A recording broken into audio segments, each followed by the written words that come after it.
There's a certain kind of home where love isn't given freely, where every smile from a parent has to be earned, where every embrace is a reward for being better than your sibling.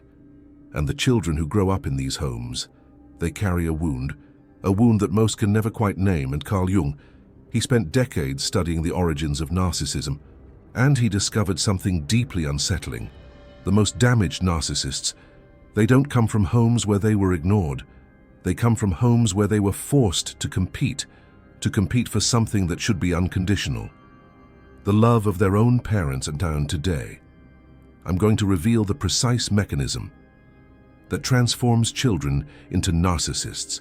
I'm going to show you how seemingly loving parents create wounds that last a lifetime.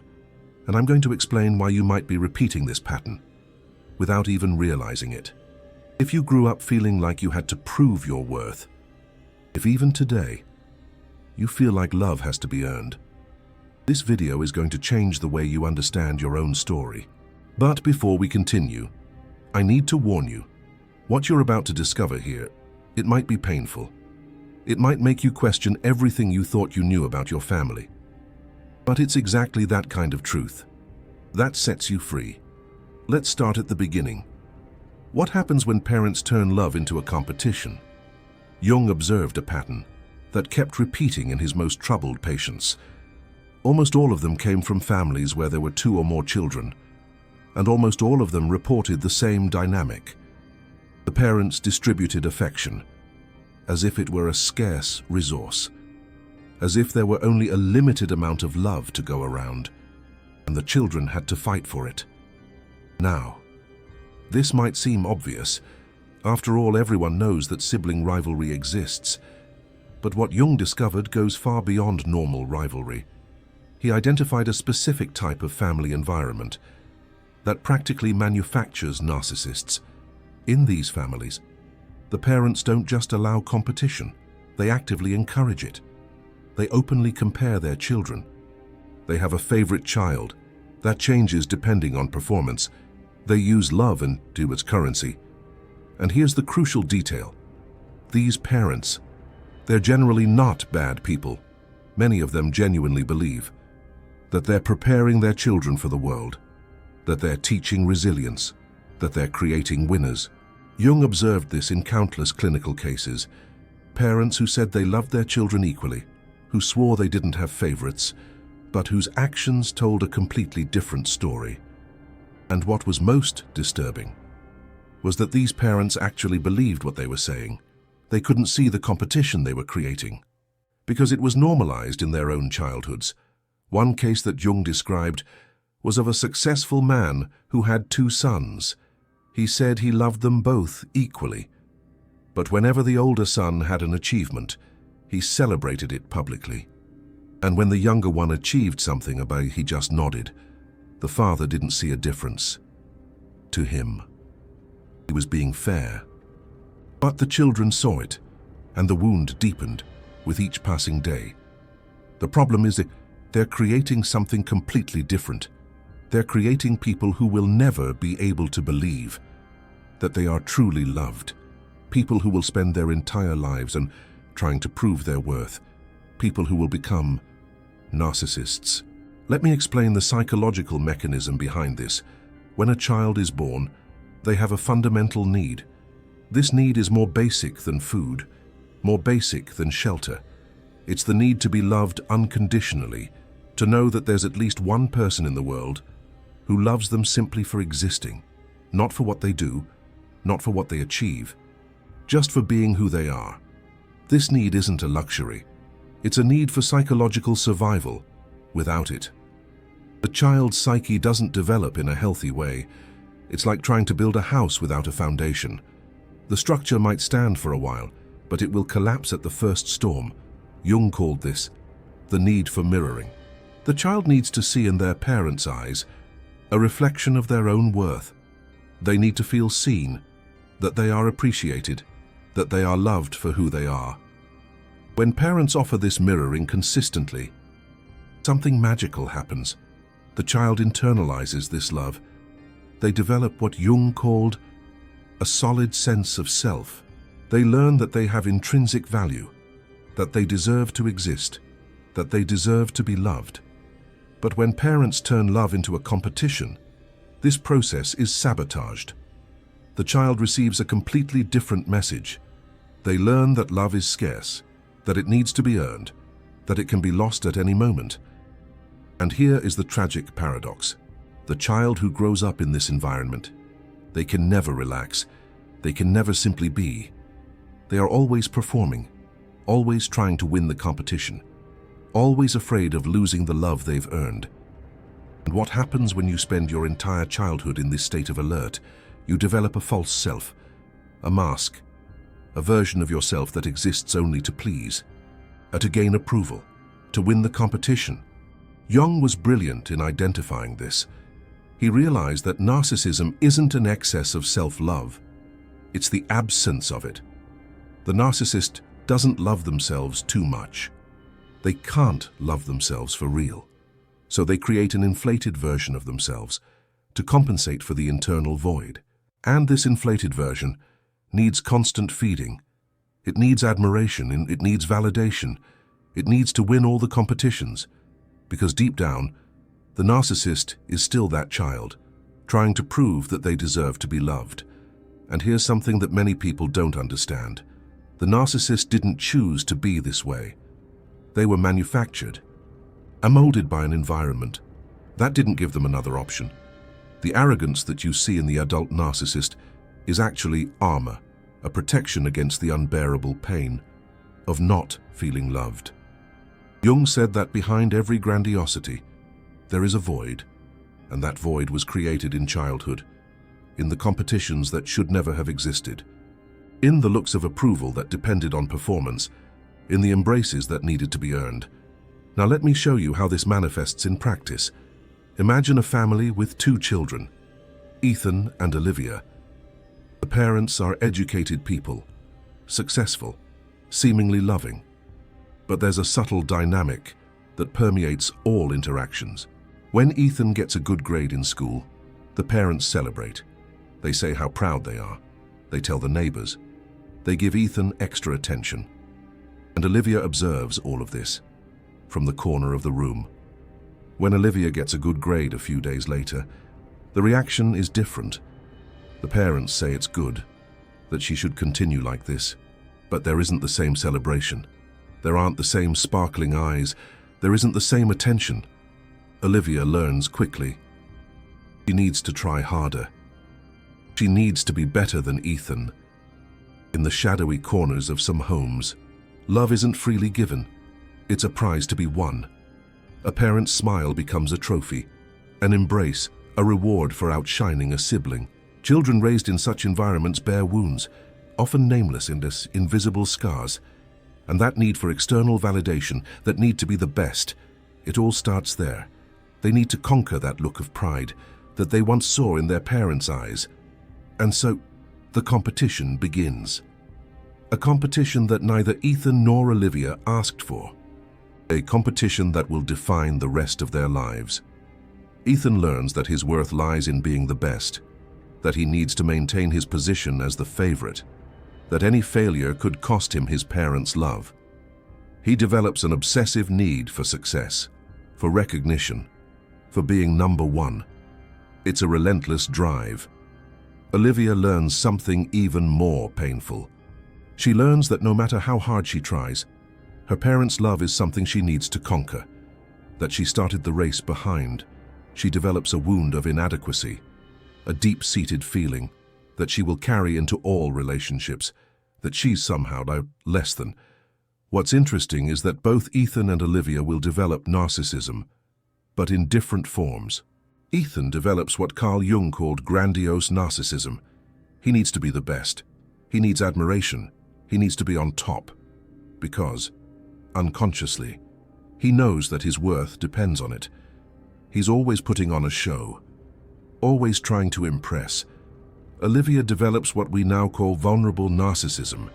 She seems insecure, seems humble, but on the inside, she's always comparing herself, always measuring her worth in relation to others, always feeling that she's not enough, that she's falling short, Two different manifestations of the same wound, two different paths to the same destination, both incapable of feeling truly loved, deeply unconditionally loved, and the parents. The parents don't even realize what they're doing. They think they're being fair, that they're encouraging the best in each child, that they're preparing the children for life. But what they're doing is planting the seeds of narcissism in Ethan, who will need constant validation to feel valuable; in Olivia, who will spend her life trying to prove that she deserves love, and they can't see the damage they're doing. Carl Jung identified 3 types of wounds that this dynamic creates: deep-seated wounds that linger for a lifetime. The first is the wound of scarcity. The child learns that love is a limited resource, that they need to compete for it, that it can run out. This wound creates adults who can never relax in relationships, who always expect to be abandoned, who sabotage their own love for fear of losing it. It's a constant state of anxiety. The second is the wound of performance. The child learns that love is conditional, that it depends on what they do, that it needs to be earned. This wound creates adults who can't simply be loved, who need to be always proving, always conquering, always performing. They can't just relax and be themselves. The third is the wound of comparison. The child learns that their value is relative, that it depends on how they compare to others, that being good is not enough. They need to be better. This wound creates adults who can't celebrate their own successes, who are always looking to the side, who always feel that they could have done more. It's a never-ending cycle of self-doubt. These 3 wounds together form the fertile ground for narcissism. The person who carries these wounds develops an insatiable hunger for validation, a constant need to prove their worth, and an inability to feel truly loved. It becomes the driving force in their lives. And the most tragic thing is that this person will probably repeat the pattern with their own children, not out of malice, but because it's the only form of love they know. They're simply perpetuating the cycle. Carl Jung observed that narcissism is transmitted from generation to generation like an invisible inheritance. Parents who make children compete were almost always children who had to compete. And so, the wound goes on, from grandparent to parent, from parent to child, from child to grandchild. It's a legacy of pain, though it's a chain that can only be broken when someone has the courage to look at their own pain, to recognize the patterns, to choose to do differently. And that requires a type of courage that most people don't have. That requires a willingness to confront your deepest fears. You might be wondering how to identify if this happened to you. If this pattern impacted your life, there are some revealing signs. If you grew up feeling that you needed to compete with siblings for your parents' attention, if you had the sensation that there was a favorite in the family, if you felt that your parents' love depended on your performance, if you learned early on that you needed to be the best at something to be noticed. But the deepest signs appear in adulthood. They manifest in your relationships, in your self-worth. You have difficulty accepting compliments. When someone says they love you, you feel distrust. You constantly need to prove your worth in relationships. You compare yourself obsessively with others. You feel that love can be taken away at any moment. You can't relax and simply be loved. It feels almost unnatural. Other signs include a tendency to self-sabotage. You achieve something good and immediately start to expect something bad to happen. You ruin relationships when they're going well. You look for flaws in people who love you. You create unnecessary conflicts because peace makes you uncomfortable. You almost crave the chaos.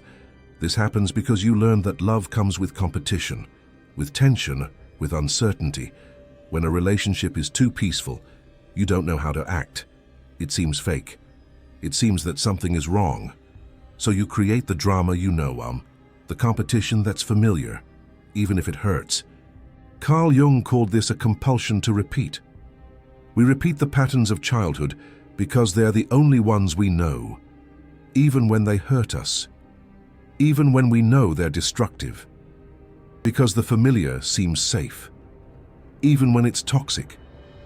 It's a twisted sense of comfort. If you identify with several of these signs, take a deep breath. Recognizing it is the first step. And the fact that you're here watching this video already shows that something in you wants to heal, that you're ready for a change. Carl Jung believed firmly that these wounds can be healed. But the cure requires something that seems simple, but is extremely difficult. It requires you to stop competing, to just let go. That's right. The cure begins when you decide that you will no longer participate in the competition, when you recognize that love isn't something that needs to be conquered, when you understand that your worth doesn't depend on being better than anyone. Your worth is intrinsic. But how to do this in practice? How to stop competing when it's the only thing you've ever learned? How to rewire your brain? The first step is recognizing the dynamic, observing when you're competing, noticing when you're comparing yourself, noticing when you're performing to be loved. This recognition already starts to break the pattern. It's a conscious effort. The second step is grieving. Well, yes, grieve. You need to grieve the childhood you didn't have, the unconditional love that you should have received but didn't, the security that you never felt. This lament isn't self-pity. It's a necessary process of healing. It's acknowledging the pain. The third step is learning to give yourself what you didn't receive. Carl Jung called this reparenting yourself. You need to become the loving parent that you never had. You need to offer yourself the unconditional love that your parents didn't know how to give. You are now responsible for your own well-being. This means stopping criticizing yourself constantly, stopping demanding perfection, stopping comparing yourself, starting to treat yourself with the kindness that you would give to a child. It's about self-compassion. The fourth step is choosing different relationships. You've been programmed to seek love that needs to be conquered. It's time to break that pattern, to find yourself drawn to people who make you compete.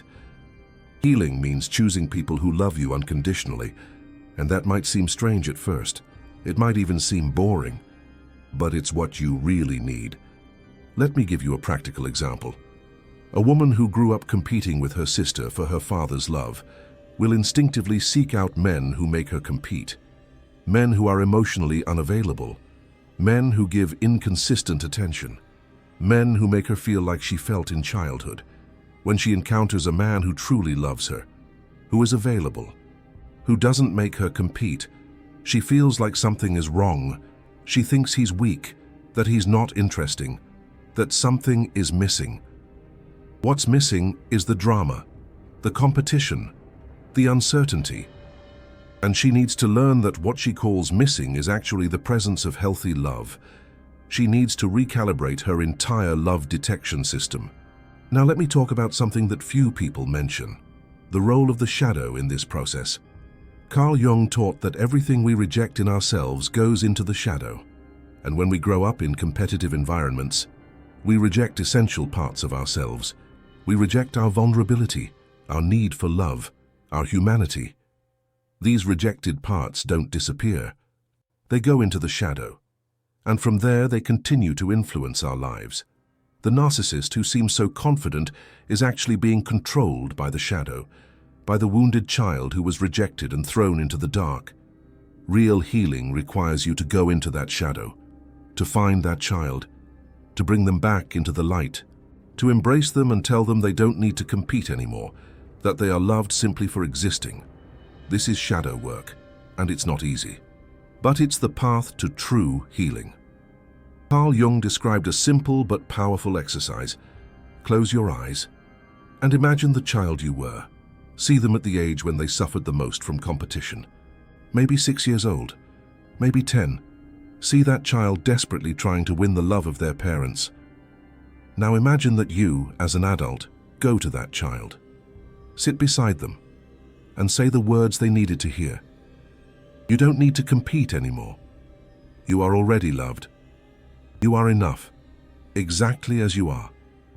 It seems too simple, but this exercise, when done with real presence, can be transformative because you are finally giving yourself what no one else gave you. You are repairing the wound at its source. There's another aspect that needs to be discussed. What to do when you realize you're repeating the pattern with your own children. First, don't panic. The fact that you realize it is huge. Most people never realize it. They simply repeat the pattern from generation to generation. Your awareness already breaks the cycle. Second, forgive yourself. You didn't know. You were doing what you learned, what your parents did to you, and what their parents did to them. It's a chain that crosses generations. Third, start to change today. Stop comparing your children. Stop having favorites. Stop distributing love as a reward. Start loving each child for who they are, not for what they do, not for how they compare to their sibling, just for existing. Your children will be confused at first, especially if they were used to competition, but gradually they'll start to relax, to trust, to believe that they are truly loved, and you will be breaking a cycle that perhaps comes from generations in your family. This is one of the greatest gifts that you can give to your children. I want to share something that Jung wrote about this. He said that each generation receives the unhealed wounds from their parents, and each generation has the choice to pass these wounds on, or to heal them. When you heal and you liberate not only yourself, you liberate your children, and your children's children, and all the generations to come. You can be the link that breaks the chain, the ancestor that your descendants will thank. Even if they never know you, even if they never know your name, they will live better lives because you had the courage to heal. Jung had a phrase that sums it all up. He said that the greatest burden a child can carry is the unlived life of the parents. When parents haven't healed their own wounds, though, they pass them on to their children. When they haven't resolved their own conflicts, they create conflicts in their children. Parents who make children compete for love are usually repeating something they lived through. They also had to compete. They also learned that love is scarce. They also carry wounds that they never healed. That doesn't absolve them of responsibility, but it helps to understand. And understanding is the first step to forgiveness.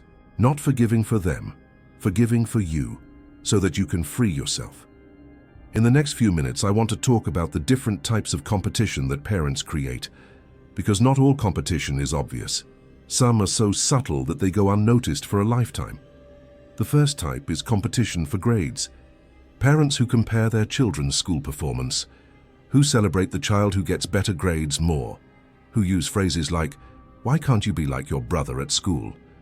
The second type is competition for behavior. Parents who compare who is more obedient, who gives less trouble, who is easier to deal with, who use one child as an example to correct the other. The third type is competition for personality.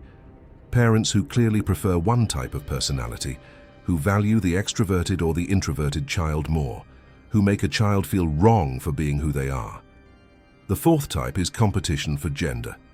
Parents who treat sons and daughters differently, who have different expectations based on gender, who value one gender over another. The fifth type is invisible competition. This is the most dangerous.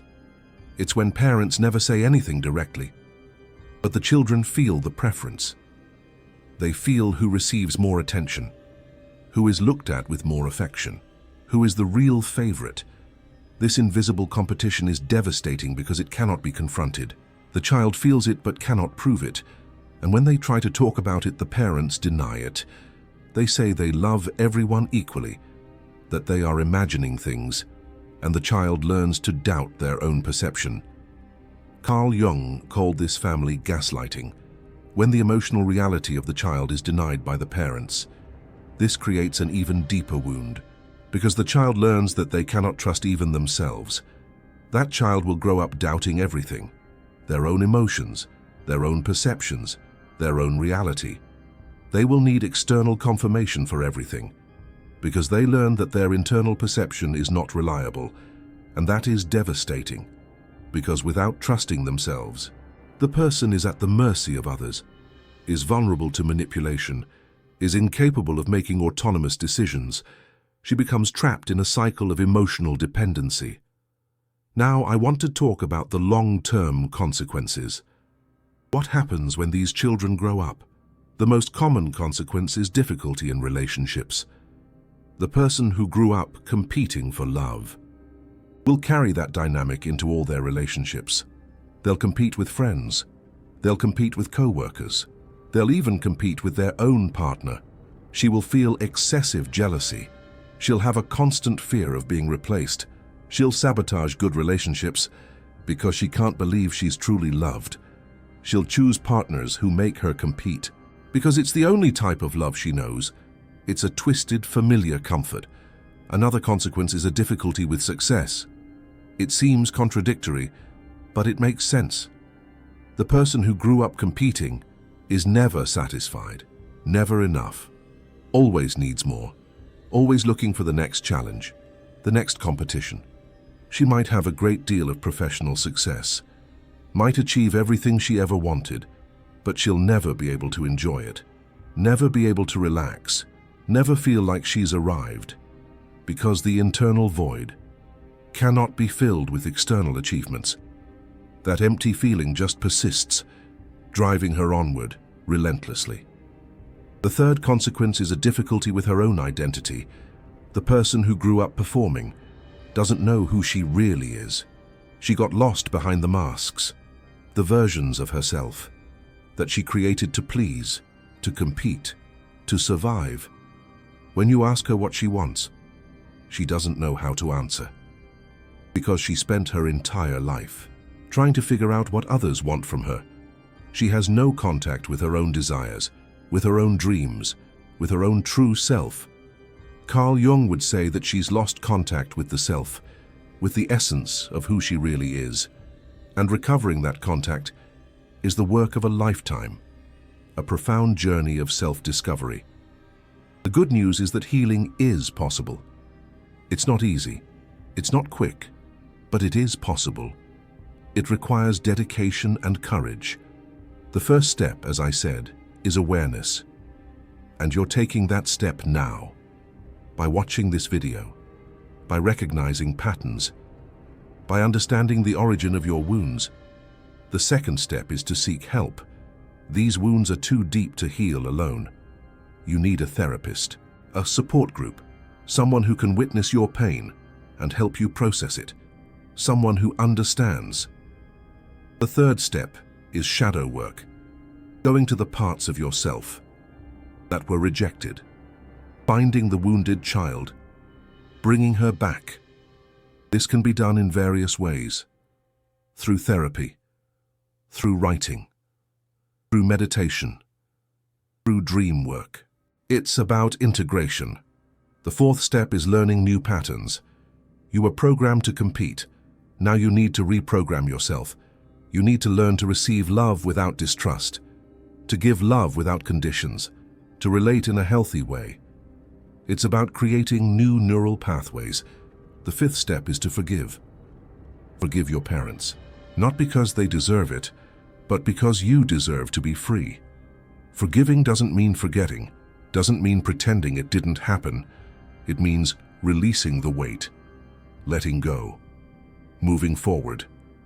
It's about your liberation. And finally, the sixth step is to break the cycle.